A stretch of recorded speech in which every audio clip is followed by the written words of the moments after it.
ஓம் சாய்ராம், ஜெய் சாய்ராம். என் அன்பு குழந்தையே, 3 ஆண்டுகளாக பின்தங்கி இருந்த உன்னுடைய ஒரு பணி இப்போது வரும் மார்ச் மாதத்தில் அது நிறைவடைய போகின்றது. 3 ஆண்டுகளாக ஒரு விஷயம் உன்னை இழுத்தடித்து கொண்டே இருந்தது அல்லவா? அதற்கான காலகட்டத்தை நீ நெருங்கிவிட்டாய். அது நிறைவடையும் மாதத்தையும் நீ நெருங்கிவிட்டாய்.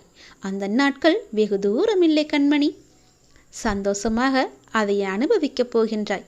எத்தனை நாட்கள் எதற்காக நீ காத்திருந்தாயோ அது உனக்கு கிடைக்கப் போகின்றது. வெற்றி மேல் வெற்றியாக அது கிடைக்கப் போகிறது. உன் வாழ்க்கையை விட உனக்கு வரும் கஷ்டம் பெரியதா என்று கேட்டால் நீ என்ன சொல்வாய்? முதலில் யோசித்துப்பார். நீ நினைக்கின்ற வகையில்தான் உன்னுடைய கஷ்டம் உன் கண்களுக்கு புலப்படும். அந்த கஷ்டத்தை எல்லாம் சுக்கு நூறாக உடைத்து எறி. அதை எரிய உனக்கு சக்தி இல்லாமல் அல்ல, பயமும் பதப்பதைப்பும் தான் உன்னை உடைத்து தகத்தேறிய யோசிக்க வைக்கின்றது. நீ ஒரு பளிங்குக்கல். என்ன மாசுபட்டாலும் அதே பொலிவுடன் பிரகாசமாக தான் நீ ஜொலித்து கொண்டிருப்பாய். ஏன் இப்படி உன் மனபாரத்தை சுமந்து உன் வாழ்க்கையை நீ பாரமாக உணர்கிறாய் என்று எனக்கு இதுவரை தெரியவில்லை. நான் உனக்கான குரலை பல முறை சொல்லியிருக்கின்றேன். நான் உனக்கான குரலாக அசிரீரியாக ஒவ்வொரு நிமிடமும் ஏதோ ஒரு வகையில் என்னுடைய குரல், என்னுடைய கருத்துக்கள், என்னுடைய ஆலோசனை என எல்லாமே ஏதோ ஒரு வழியில் உன் செவிக்கு எட்டி கொண்டு தான் இருக்கின்றது.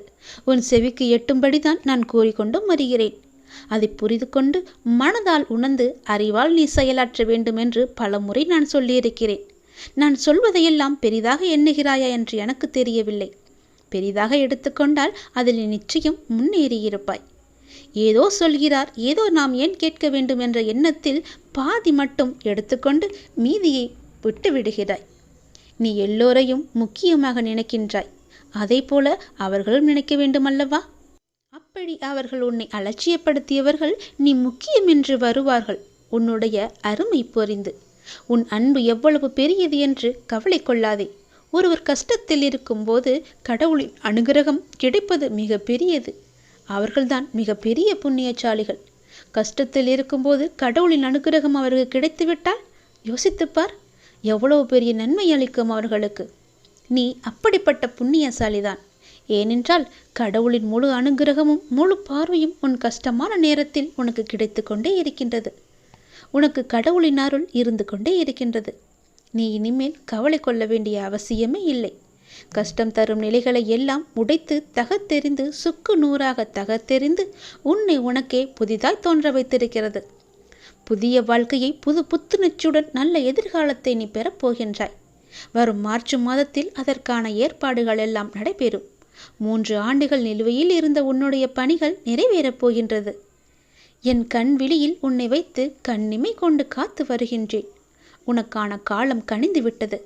உன் வாழ்க்கையும் பிரகாசமாக ஒளிக்கப் போகிறது. என் மீது நீ வைக்கும் நம்பிக்கை என்றுமே வீண் போகாது.